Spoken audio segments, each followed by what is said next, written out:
From the Spark Bible, the book of John, chapter 19, the Crucifixion of Jesus.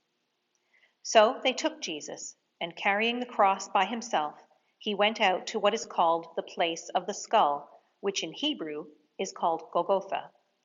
There they crucified him, and with him two others, one on either side, with Jesus between them. Pilate also had an inscription written and put on the cross.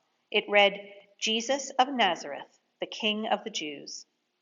Many of the Jews read this inscription because the place where Jesus was crucified was near the city, and it was written in Hebrew and in Latin and Greek.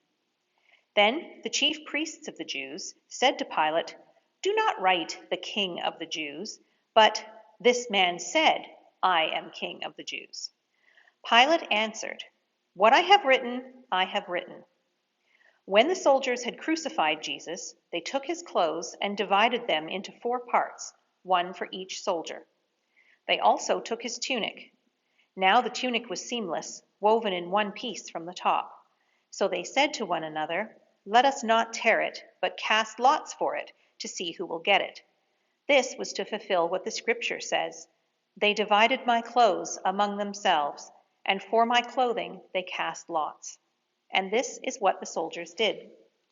Meanwhile, standing near the cross of Jesus were his mother and his mother's sister, Mary, the wife of Clopas, and Mary Magdalene. When Jesus saw his mother and the disciple whom he loved standing beside her, he said to his mother, "Woman, here is your son." Then he said to the disciple, "Here is your mother."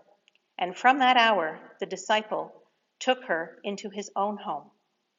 After this, when Jesus knew that all was now finished, he said, in order to fulfill the scripture, "I am thirsty." A jar full of sour wine was standing there.